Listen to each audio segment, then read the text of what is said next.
어느덧 마지막 세션이 되었습니다. 어, 제가 여러분 이 노트를 다 드려서 부디 집에 가셔도 잘 좀 정독해 보시고 또 여러분들이 기도 중에 주시는 그 빛을 받으셔서 여러분 한 분 한 분이 다시 한번 우리 믿음을 바로 세우는 은혜가 있기 바랍니다. 그래서 버려운 자는 차마 될 수 없고요. 겨우 구원 얻는 자로서 천국에 가는 것도 참 하나님 아프시게 하는, 마음 아프게 하는 일이라고 믿고 상급 있는 신앙생활을 다시 시작하셔서 바로 세우셔서 그리스도 중심에 우리 안에 계신 그리스도를 알아가는 그런 은총으로 세워지시기를 축복합니다. 사실 저는 이 티칭을 오래전부터 가르쳐 온 사람이 아니에요. 저는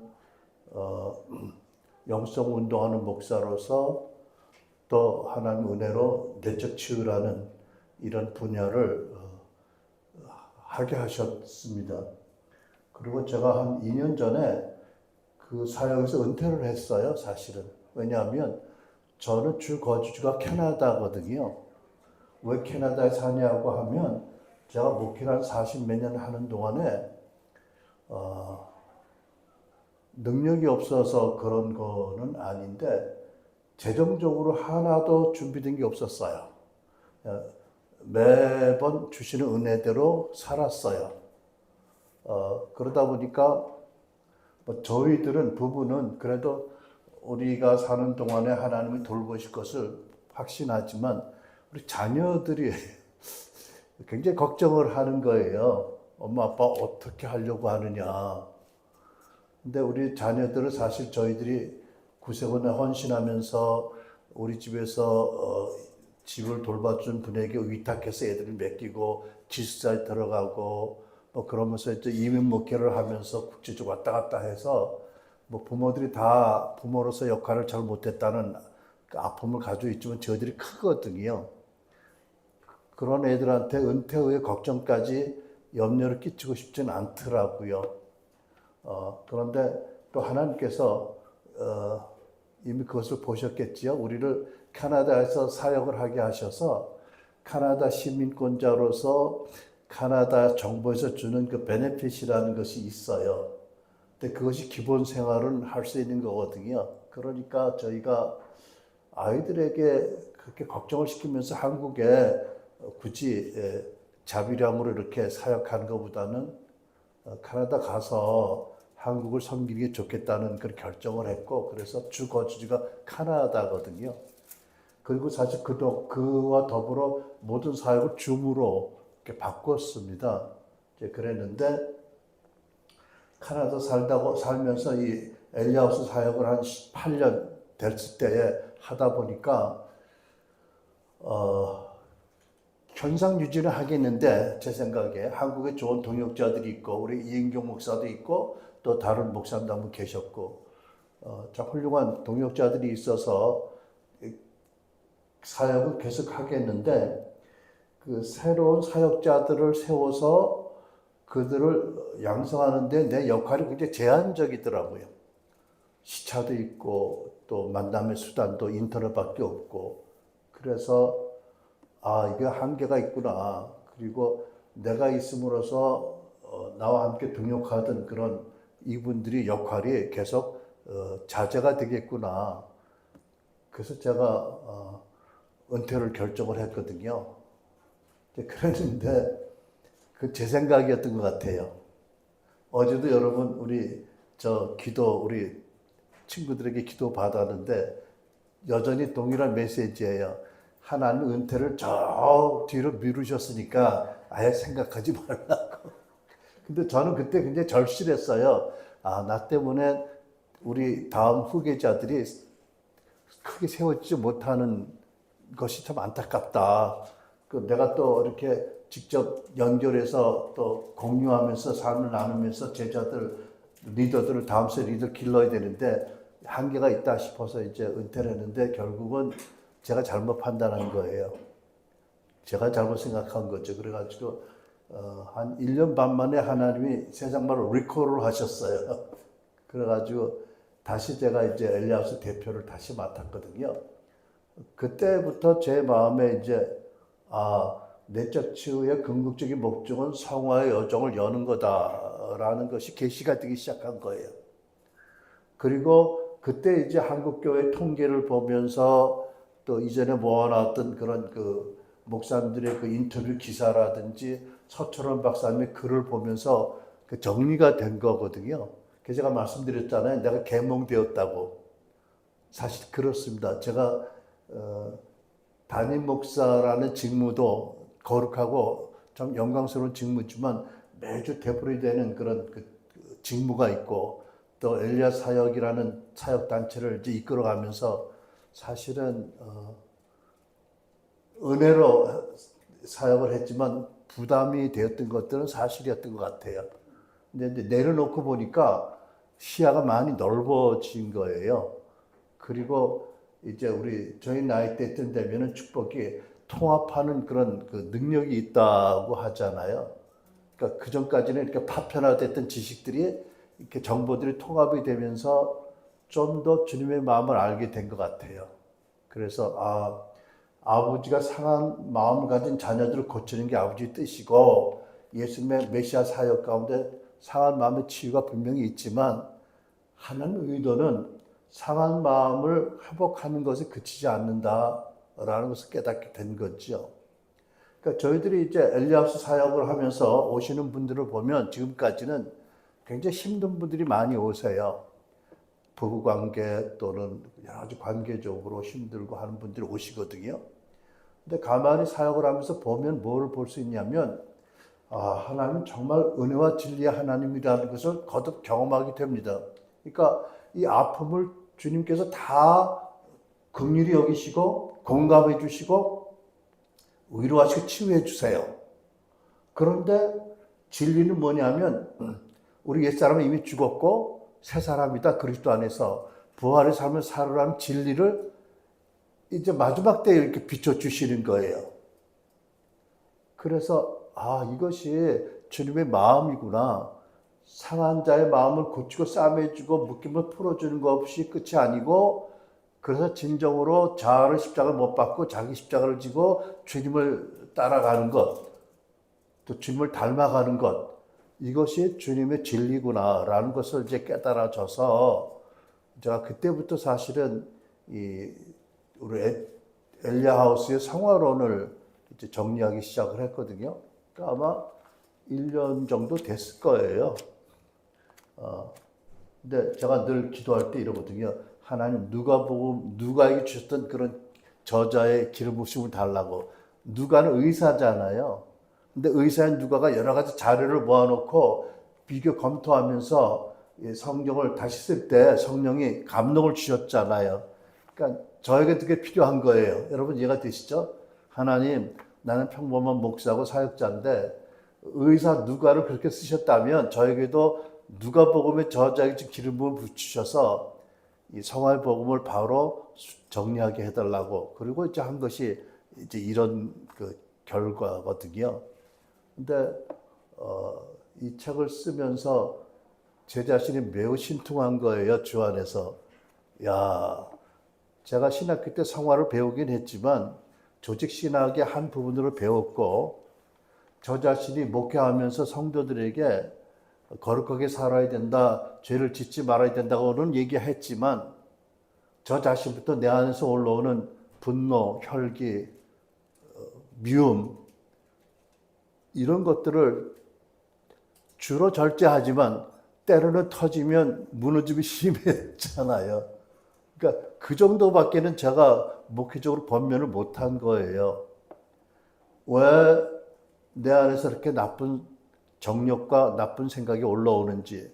물론 하나는 제가 그 헌신한 초기에 아주 엄청난 체험을 주시긴 했거든요. 제가 말씀드렸죠. 캐나다에서 기숙사에서 매일매일 그 퇴학할 생각을 하고 자퇴할 생각을 하고 매일매일 고민을 하고 진땀을 흘려서 기도를 못하고 썼을 정도다라고 했는데, 이제 그때 하나님께서 말씀드린 것처럼 로마서 7장을 보게 하시고 사도 바울이 자기는 말씀에 선한 줄 알고 말씀대로 살기 원하는데 자기 안에 죄가 있고 악이 있어서 날마다 죄에게 끌려간다. 오, 이 곤고한 자로다라고 하잖아요. 그걸 보고서 저는 와, 대선배를 만난 거잖아요.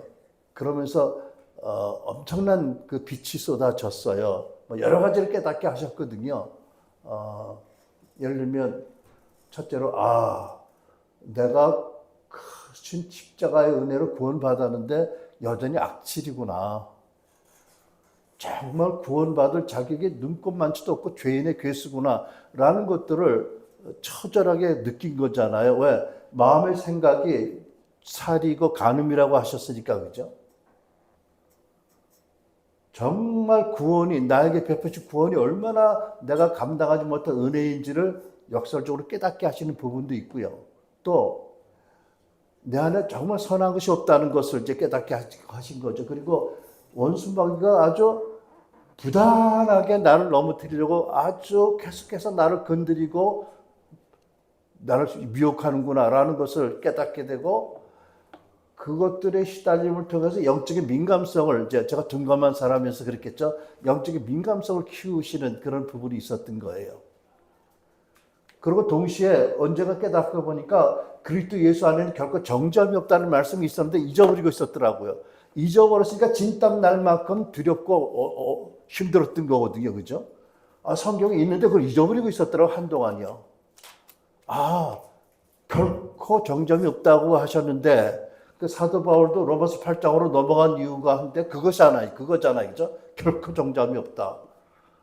그러고 나서 깨달은 게 뭐냐면, 생명의 성령의 법으로 주체 전환이 되었는데, 이런 과정을 통해서 되는 거구나라는 걸 또 깨닫게 된 거죠. 그리고 이제 말씀드린 것처럼 베드로의 그 복음서 기록 세울 수 있는 자가 된다. 어떻게? 자기 자신에서 포기하고 도저히 자기 자신의 능력으로 안 된다는 걸 인정하고 성령께 활짝 열어야, 성령께 일드해야 비로소 사람을 살리는 복음의 역사를 할 수 있는 일꾼이 된다라는 것이 주님의 교훈이었잖아요. 근데 이것이 머리에서 있는 거하고 다르게 경험적으로 어마어마한 그런 은혜가 있었어요. 그 다음에 또 그걸 통해서 겸손하게 하시더라고요. 왜냐하면 내 안에 뭐 지금도 여전히 거듭났음에도 불구하고 거룩하게 살기를 소망해도 불구하고 나쁜 생각이 올라오니까 보혈을 선포하고 뭐 이러면서 이제 싸워 나가는데 뭐 자랑할 게 뭐가 있어요, 그죠? 그러니까 내가 만약 죄를 안 진 게 있다면 하나님 은혜로 안 진 거지. 죄성으로 말하면 나도 악질에 못지않은 죄인의 괴수잖아요, 그죠? 그 누가 뭐 안 해도 제가 아는 거예요. 그러니까 제 생각에는 겸손해지지 않을 도리가 없을 것 같아요. 이런 것들이 그때 그 학교 기숙사에서 이렇게 있으면서 하나님께서 깨닫게 하신 것들이거든요. 근데 이것들이 이제 제 사역 40년 끝나고 마지막 때에 대해서 엘라이자 하우스의 티칭과 더불어서 내적 치유가 성화의 관문이다, 여정을 여는 문이다라는 것으로 연결되면서 그것이 그 초기의 은혜가 살아난 거지요. 그래서 이제 이런 성화론을 나름대로 이제 만든 건데, 아무튼 여러분, 제가 말씀드리는 것은 이 가르침이 사실은 교회 안에 있었지요. 교회 전승 안에 있었죠. 그러나 참 재밌는 게요. 저는 장로교 목사가 아닌데 웨스트민스터 소요리 문답에 보면 거듭난 신자 안에 옛사람의 잔재가 있다는 내용이 있다고 해요. 근데 제가 알기에 많은 장로교 목사님들이 안 가르치거든요. 그러니까 말씀에 있고 교리책에 있는데도 강대상에서 안 가르치는 부분들이 있어요. 그죠? 많이 있어요. 그래서 결국은 한국교회가 왜 30년 동안에 반토막이 나고 그나마도 명목성의 신자가 이렇게 많아졌느냐라는 것을 놓고 원인이 무엇인가 생각할 때 하나님 저에게 깨닫게 하신 것은 근본 뿌리 문제는 성화의 부르심을 외면했기 때문이다. 교회가. 결국 성화는 예수를 닮는 변화잖아요. 그러니까 교인들이 변화가 없으니까 낙심하고 좌절하고 가난한 성도가 되고 청년들이 교회 떠난다라는 것을 깨닫게 하신 거예요. 그러니까 하나님이 이제 회개를 부르신다라는 마음을 갖게 된 거죠. 이제라도 회개하라고 말씀하신다. 복음을, 온전한 복음을. 그렇잖아요, 여러분. 예수님 씨 뿌리는 비유도 말씀하시지만 저는 그 씨 뿌리는 비유를 보면서 이렇게 이런 은혜를 받았어요. 첫째, 농부. 이 땅에 복음을 처음 전한 농부는 예수님이시잖아요. 우리는 예수님의 제자들이고. 근데 이 농부는 하나님의 번체이면서도 그 안에 말씀이 충만하면서도 스스로 지혜로 하지 않고 늘 아버지 하시는 걸 보고 했다. 이거 놀라운 농부세요, 그죠? 그러면 우리도 본받아야 되잖아요, 그죠? 우리 안에 성경이 있고 지식이 있고 경험이 있어요. 하지만 이것을 의지하는 것이 아니라 우리 안에 계신 그리스도 또는 성령을 듣고 말씀으로 분별해서 행하는 것이 농부의 본분이겠구나. 저는 그런 생각을 하면서 도무지 은사 종신론 같은 믿기 어려운 교리를 가지고 성령을 제한하는 것 자체가 농부로서 할 짓이 아니다. 물론 잘못 듣고 잘못 행하면서 폐해도 많이 있지만 그렇다고 여러분 서양 말에 애기 모음을 버리다가 애기까지 버려서는 안 되잖아요. 그죠? 그 브란스 시몬스라는 분 생각이 나는데 이분이 제가 이제 한국에서 ARM이라는 애차하면서 나와서 근데 최한 목사님 그때 그랬거든. 인도에는 애차임 안에 4개의 사도의 네트워크가 있습니다. 그러니까 목사님이 가서 한국에서 또 다른 네트워크 해도 좋습니다. 하십시오. 이랬거든요. 근데 내가 몰랐던 게 인도는 큰 나라고 한국은 적은 나라야. 인도는 4개가 있을지 몰라도 한국에는 하나만 해도 충분했어. 근데 난 몰랐어. 그러다 보니까 덕이 안 되는 일이 많더라고요. 그래서 그만뒀거든요. 근데 하여튼 그만두기 전에 이제 그 AIM 창립식을 할 때 브라이언 시몬스라는 분을 초청해서 이제 부산 양결교회 무생교회에서 집회 겸 이제 창립 예비를 드렸거든요. 근데 시몬스가 그러더라고 문득 나한테 폴, 너희 교회들 예언하지? 하지. 근데 처음부터 잘하디? 아니. 그랬더니 맞아. 나도 보니까 우리 교회 예언사역을 시작할 때 85%는 다 틀렸어. 그러더라고요. 나 깜짝 놀랐어요. 아마 하나님께서 나를 가르치려고 이분이 그런 말을 주신 것 같아요. 그러니까 여러분 이게 펌프물을 박으면 처음부터 마중물을 넣어서 물을 찐다고 아주 생수가 나오는 건 아니잖아, 그죠? 구중물이 나오잖아요. 황토물 나온다고 닫으면 영원히 맑은 물을 못 건져, 그죠? 버리면서 하는 거잖아요. 마찬가지더라고요, 사실은. 우리 교회에서도 성도들이 다 예언하는데 처음부터 성숙한 사람은 하나도 없어. 다 실수해. 더군다나 부분적으로 예언한다는 말씀이 있잖아, 말씀 자체로. 그게 생각이 나듯이 아무튼 우리가 처음부터 완전할 수는 없는데 실수하면서 배우는 게 있잖아요, 그죠? 그런 면에서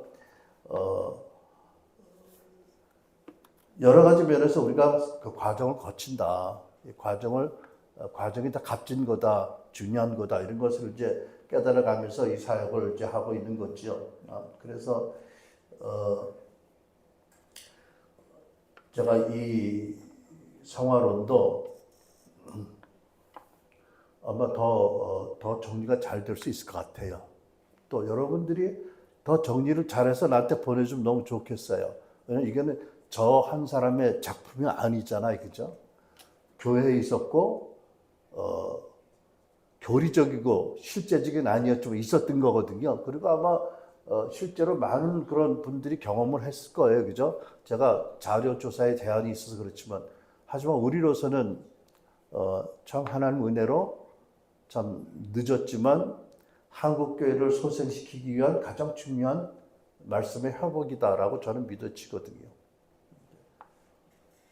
그래서 이 성화에 대해서 정리를 마지막 시간에 한다고 하면 성화의 정의, 오전에도 했지만 성화의 정의는 거듭난 신자들이 성령 안에서 죄에 대해서 점점 자유해지거나 멀어지고 점점 더 예수 그리스도를 일상의 삶에서 닮아가는 거다.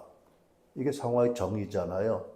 그리고 하나님께서 로마서 8장 29절에 미리 정하셨습니다. 우리로 하여금 그 아들을 담기 위해서 성화되도록. 그리고 거룩함과 화평이 없으면 주를 보지 못한다고까지 하셨잖아요. 그죠? 그러니까 모든 크리스천들에게 주신 하나님 가장 큰 명령이다. 이것은 어떤 사역보다 우선적인 거예요. 우리가 어떻게 하냐면 마태복음 7장 말씀 보면 알잖아요. 예언하고 큰 기적을 행하고 능력을 행했어도 내가 너를 모른다 불법을 행하는 자들아. 불법이 뭐죠? 뭐 사랑이든지 아니면 성화의 법을 어겼다는 거잖아요. 그러면 뭐 우선이라는 거죠? 예수를 닮으라고 부르신 거룩의 말씀을 추구하는 것이 우선이다. 그러고 나서 은사도 능력도 사역도 있는 거잖아요. 그렇죠? 안타깝게도 요즘 미국에서도 그렇고 많은 그런 예언 사역자들이 또 넘어져서 넘어짐이 심해요. 그렇죠? 참 안타까워요. 그 중에 한 사람은 제가 십몇 년 전에 한국에 초청도 하고 처음으로 그때 참 순수했어요. 좀 아름다웠어요. 근데 뭐 다 믿을 건 아니지만 그래도 공정한 그런 그 유튜브의 내용을 보면 엄청나게 잘못됐거든요. 아니 그런 사람들이 적지 않대요. 특정한 사람을 예언하기 위해서 먼저 페이스북을 본다고. 참 생년월일, 뭐 주 사는 곳, 어떤 차를 타고 다니는지. 근데 이거를요. 어떤 분들은 수치스럽게 여기지 않고 이게 펌프 마중물이다라고 생각한대요. 이거로 시작하면 하나님께서 이제 말씀을 주신다고. 와, 참 기발한 그런 생각이잖아요. 근데 이런 것들이 여러 번 걸린 거예요. 더 나아가서 성적인 문제가 있고 너무 안타까운 거예요. 제가 미국 교회에 있을 때 그게 청년이었고 우리 아이들이 형형하고 말을 좀 따라다니는 그랬는데 괴물이 됐어요. 너무 안타깝죠? 그러면서 제가 생각하는 게 뭐냐면 우리는 참 교만하기 쉬운 기질을 가졌구나. 그것이 은사든 그것이 말씀을 가르치는 티처의 기름 부으심이든 그것이 사도적인 기름 부으심이든 은사가 나타나고 사람들이 인정하고 따르고 공경을 받으면 넘어지게 돼 있구나 쉽게. 근데 제가 보면서 이분들 안에 성화에 대한 가르침이 있었고 시도가 있었나 볼 때는 없었어요. 그 하영조 목사님이 그 시카고의 윌로크릭 처치라는 교회를 한동안 벤치마킹한 것은 좀 알려진 일이거든요. 그러니까는 그 목사님도 미국의 큰 교회를 허상을 보고 따랐다 뭐 이렇게 말씀하잖아요. 그분들이 다 그랬던 것 같아요. 그 당시 미국의 아주 대형 교회들, 크게 부흥하는 교회들을 이렇게 나름대로 벤치마킹을 하셨던 것 같아요. 나는 또 그분들을 벤치마킹을 했고요. 근데 윌로크릭 교회도 어떤 그 교회냐면 굉장히 세계적으로 유명한 영향력 있는 교회거든요. 대형 초대형 교회 중에 하나예요. 근데 한 번은 이 교회가 한 10년 전인가 깜짝 놀란 발표를 했어. 어떤 발표를 했냐면요. 본인 교회에 속한 성도들을 대상으로 영적 수준이 어느 정도인지 서베이를 했대요. 근데 응답한 성도가 6천 명인데 분석을 해보니까 목사님들이 기대했던 것보다 훨씬 영적 수준이 낮았대요. 굉장히 실망이다라는 것을 발표를 했어요. 또 귀하기는 해요. 그런 것도 발표를 하다니, 그죠? 시도도 하고. 그때 제가 피로 원어 목사님 모시고 미국에서 학교를 하고 있을 강의를 들었을 텐데 여쭤봤더니 와그너 박사님이 그게 목사님 잘 아세요. 그러면서 하신 말씀이 이분이 능력 있는 분이니까 좋은 해결책을 찾아낼 겁니다. 이러시더라고요. 근데 제가 알기에 한 3년인가 5년 후에 리빌이라는 그 책이 나왔어요. 보고서예요. 요점은 뭐냐면 담임 목사님이 내가 잘못한 것이 있다. 잘못한 것은 많은 프로그램이라든지 이런 것으로 성도들이 성숙해지는 게 아니었다. 기본적으로 성도들이 주님과의 개인적인 영성 관계를 강조를 해야 되는데 충분히 강조하지 못한 게 내 잘못이었다. 라고 하면서 이제부터는 성도들이 어떻게 주님과의 관계를 실제적으로 깊이 할 수 있을지 체크해주고 서포트하는 프로그램을 만들겠다는 거거든요. 근데 이제 우리 한국의 말하자면 큰 교회 리더들이 그 교회를 본받았던 거죠. 한 목사님도 비롯해서. 근데 안타까운 게 뭔지 아세요? 리빌이라는 그 책이 나온 다음에 몇 년 후에 근거가 있는 여러 명의 교회 여자 스태프들이 담임 목사님을 고소를 했어. 그리고 결국 목사님과 장로는 다 일괄 사표를 냈어. 신빙성이 있는 고소였다는 거죠.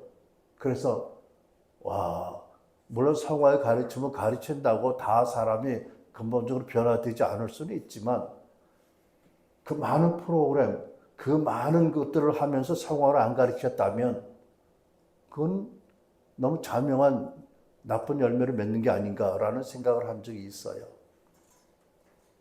그래서 제가 한국교회 현상을 보면서 이렇게 저렇게 많은 원인 분석을 하지만 저는 가장 중요한 하나님의 백성들에게 하나님의 첫 번째 명령, 예수를 닮아라, 거룩하게 살아라, 내가 거룩한 너도 거룩하라는 말씀을 구체적으로 안 가르친 것이 치명적인 잘못이다 라는 것을 보게 된 거거든요.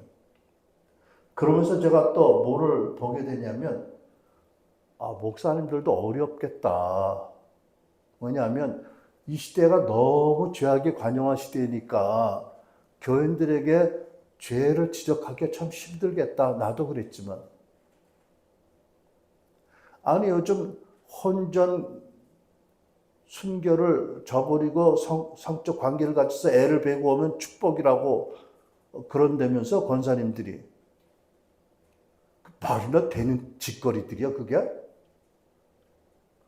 아니 그만큼 타락한 거잖아요. 세습화가 된 거잖아요. 교회에서도요. 아니 제가 말씀드렸잖아요. 교회 세습이요. 그분들이 정말 교회를 위해서 복음을 위해서 정말 헌신했다고 믿는데 어쩌자고 결정적인 순간에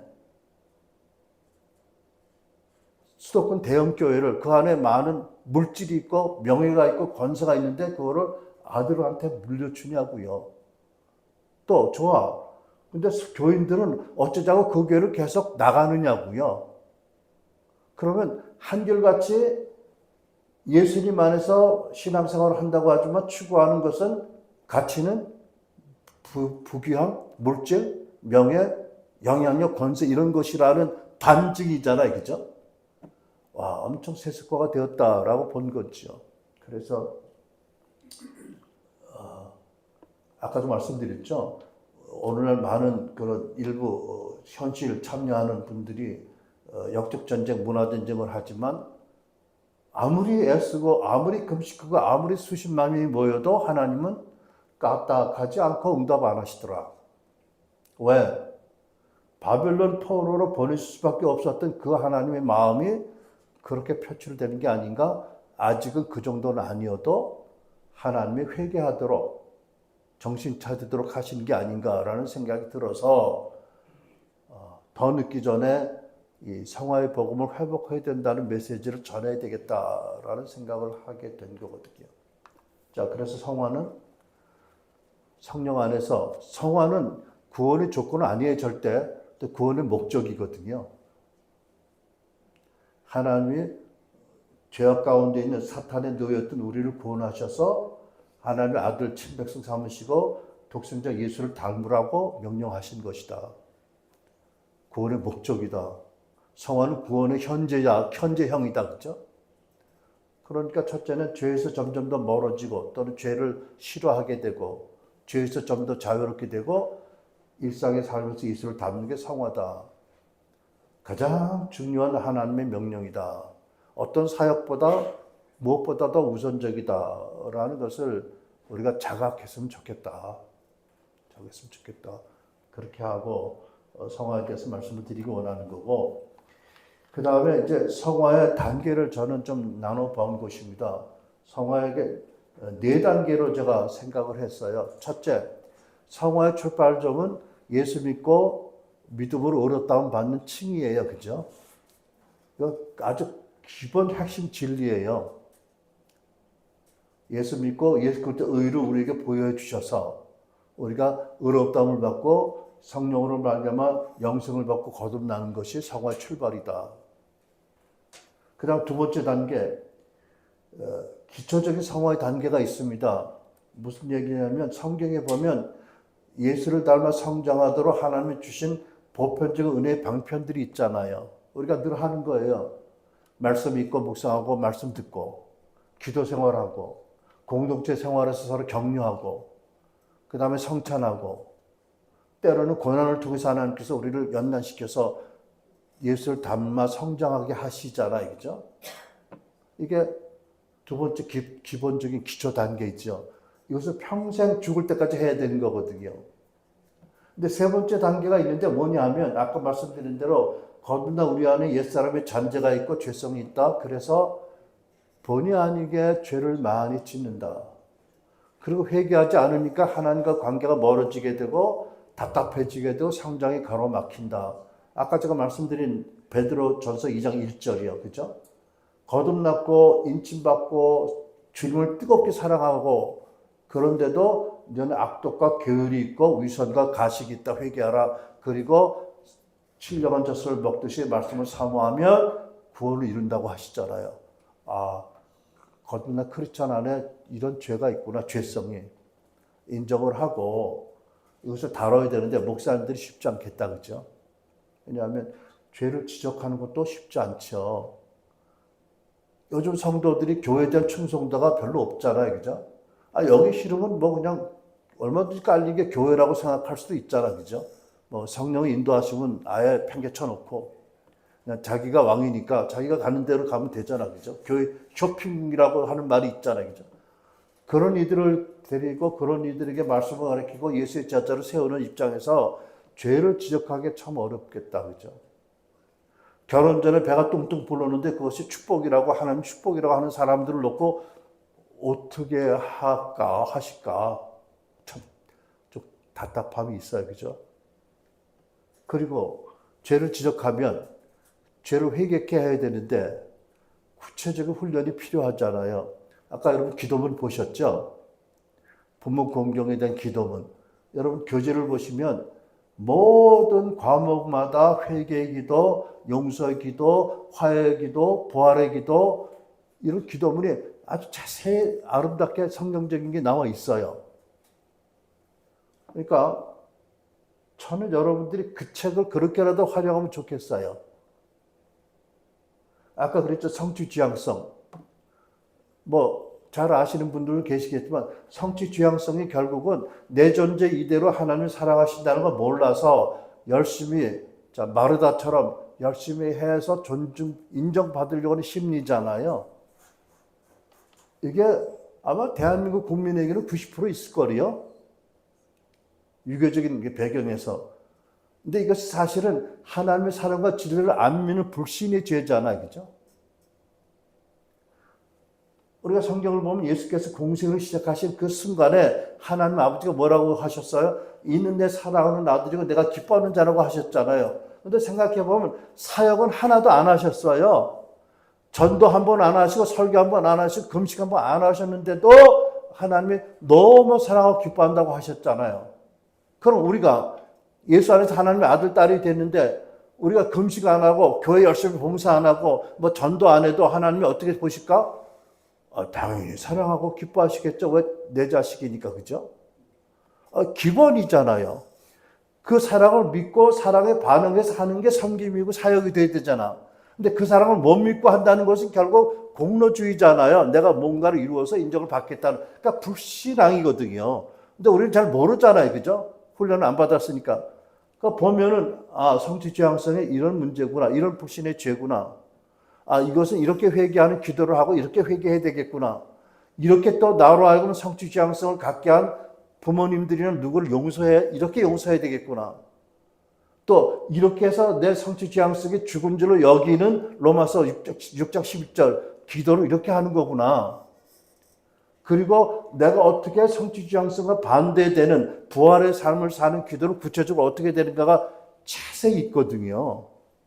저는 이것만 해도 엄청난 영적 자산일 것 같아요.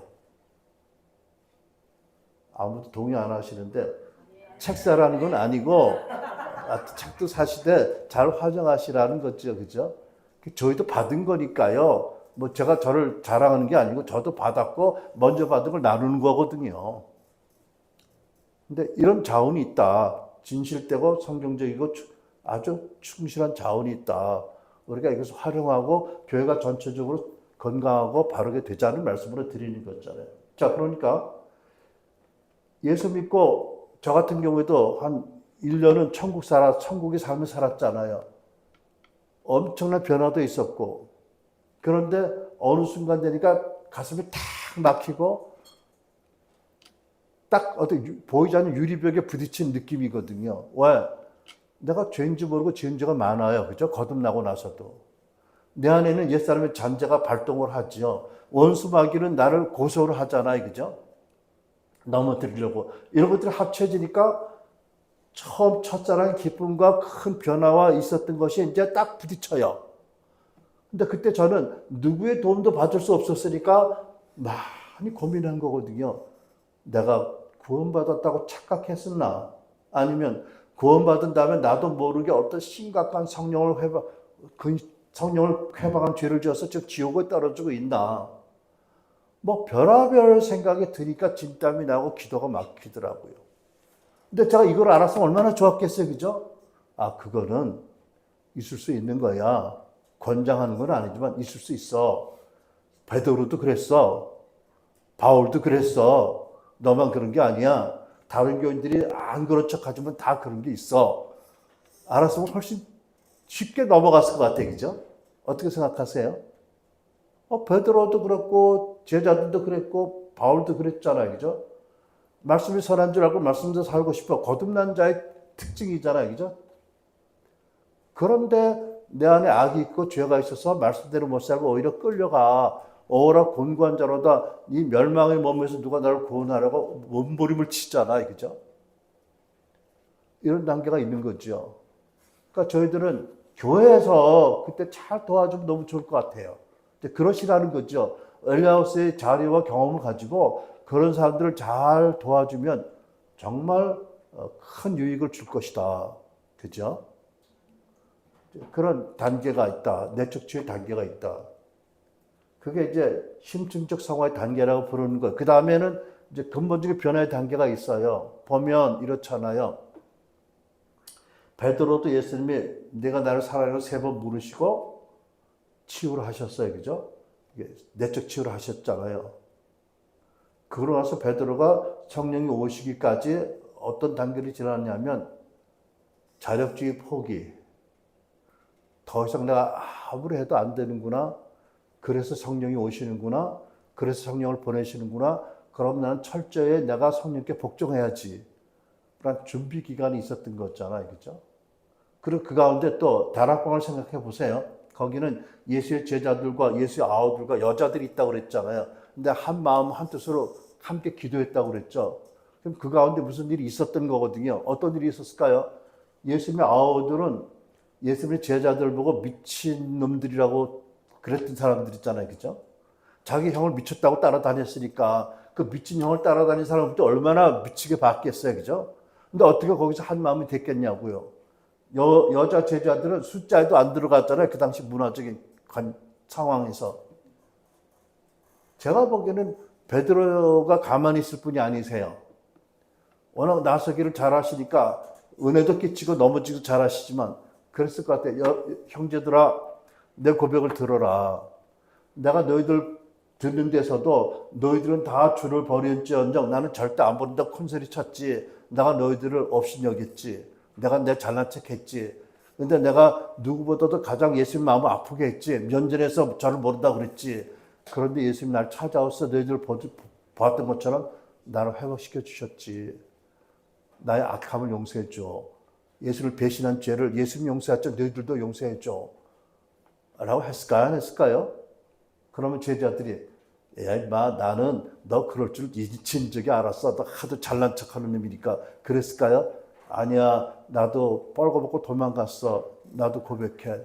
나도 도망갔어. 그리고 서로 자기 죄를 고백하고 서로 용서하지 않았을까요? 그러니까 한 마음이 됐지요. 그런 과정이 있었던 거죠. 어떤 과정인가요? 오실 성령에게 철저히 무릎 꿇는 과정이요. 있잖아요. 사도 바울도 마찬가지잖아요. 공부하는 자라고 했지만 그 다음에 깨닫는 게 뭐냐면 그럼에도 불구하고 결코 정죄함이 없다. 이미 나는 하나님의 사랑의 품 안에 안겨 있다. 하나님 이렇게 허락하신 데는 이유가 있다. 그것은 곧 생명의 성령의 법에 내가 온전히 굴복하기 원하셔서 이런 과정을 넣으셨다고 믿었고 그 영적인 총명한 분이 그렇게 해서 주체 전환을 한 거잖아요, 여러분. 이 주체 전환, 동기의 전환 어떤 거예요?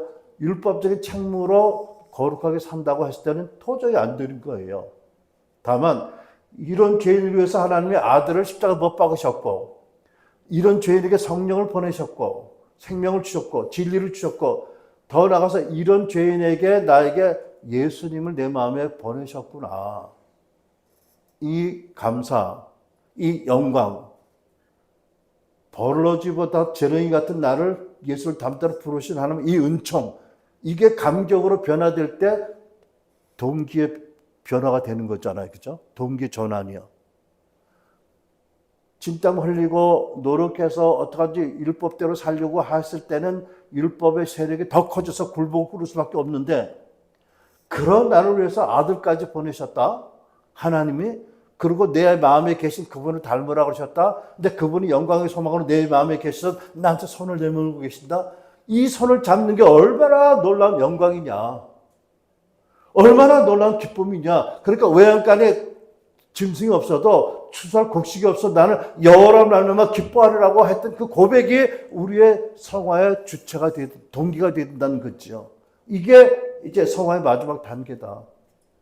그러면서도 끝까지 섰다고 말할 수 없고 이뤘다고 말할 수 없다. 왜? 그분은 거룩하신 분이고 나는 여전히 죄성 가운데 자양으로 얻지만 나는 유한한 존재다. 그러니까 자랑할 게 하나도 없다. 십자가밖에 없다. 내 안에 계신 그리스도밖에 없다. 그리고 사도 바울이 살았잖아요. 그리고 뭐래요? 내 안에 계신 그분이 역사하시는 능력을 따라 산다고요. 이게 가능하잖아요. 그죠? 그러니까 얼마나 놀라운 영광으로 부르셨냐고요. 이거를 성경적으로 우리가 믿을 때 놀라운 성화의 길이 열린다고 저는 믿습니다. 그러니까 이거를 전하자 우리가. 우리도 경험하면서 그리고 에베소 3장의 말씀처럼 치유를 받아서 암 환자는 암을 치유를 받아야 되잖아요. 그죠? 암을 끌어안고 속사람이 강건해질 수 없잖아요. 치유를 받고 약도 먹고 그리고 정체성을 세우고 특별히 우리 엘라자우스 보는 게 뭐냐면 소그룹에서 말씀드렸잖아요. 흉악한 죄들도 고백을 해요. 나중에는 서로 관계가 세워지면. 그럴 때 야 네가 인간이냐 이런 사람이 하나도 없어. 그렇게 살면서 얼마나 힘들었니? 이러고 끌어안아 주거든요. 왜? 다 똑같은 죄인인 걸 알거든요. 그죠? 그러니까 사람 안 죽였다면 은혜로 안 죽인 거지 내가 사람 안 죽일 능력이 있어라는 걸 믿는 사람 하나도 없거든요. 그럴 때 여러분 뭘 경험해요? 용서. 그죠? 사랑. 내 모습대로 사랑을 아버지의 사랑을 거기서 경험하잖아요. 그러니까 정체성과 함께 그런 것들이 용납되고 사랑을 경험할 때 받을 때 속사람이 강건해지더라. 그리고 뭘 배우냐면 어떤 치유를 받았어도 또 엄난한 소욕에 나랑 미워하는 마음, 원망하는 마음 올라온다. 그런데 절대 놀라지 말아라. 그것은 어떻게 보면 계속적인 공격이고 또 옛사람이 이미 죽었고 옛사람이 잔재도 죽는데 시간이 걸린다. 예를 들면 에어컨을 빵빵 틀었다 끄잖아요. 그래도 한참 찬바람 나오잖아, 그죠? 농구 코트에서 농구볼을 가지고 놀다가 딱 던지면 그 자리에 탁 달라붙나요? 덩덩덩덩덩덩 하고 쓰잖아요. 잔재가 있다. 잔상이 있다. 속지 말아라. 어떤 사람은 이렇게 말해요. 옛사람이 죽는데 오래 걸려서 그렇대. 무슨 소리예요? 우리가 예수 믿고 칭의함을 받을 때 그때 옛사람 죽었어요. 다만 옛사람의 잔재가 남았을 뿐이고 그것도 계속해서 우리가 회개하고 십자가 못 박고 죽은 줄 여기면 그 세력이 현재 꺾어지거든요. 그러면 우리 안에 계신 생명의 성령의 범위 왕성하게 일어나게 돼 있거든요. 근데 속을 수가 있어요. 그죠? 신학적으로 속는 분들이 많아요. 아직도 옛사람이 안 죽었어? 그거는 진리가 아니에요. 옛사람이 이미 그리스도와 함께 십자가 죽었어요. 잔재가 남았고 길들어진 그런 습성이 남았고 반응이 남은 거거든요. 그러니까 이것을 성경적으로 잘 우리가 믿음으로 건강한 믿음으로 이렇게 싸워 나가면 훨씬 더 죄에서 더 자유로워질 수 있고 훨씬 더 주님을 사모하는 마음이 더 커질 수 있고 성장이 있더라. 그러니까 여러분 제 결론이에요. 이것을 우리가 전하자. 그래서 이제라도 교회 기초를 초자연적인 하나님의 은혜로 성화의 복음이라는 돌을 바로 받치게 하자. 안 그러지면 쓰러지고요. 유럽교회는 왜 쓰러졌겠어요? 유럽교회는요. 미국교회는 왜 쓰러지고 있어요? 한국교회 뭐가 달라요? 제가 보기에는 여러 가지로 설명할 수 있지만 가장 중요한 것은 성화의 복음이라는 기초가 없었어요.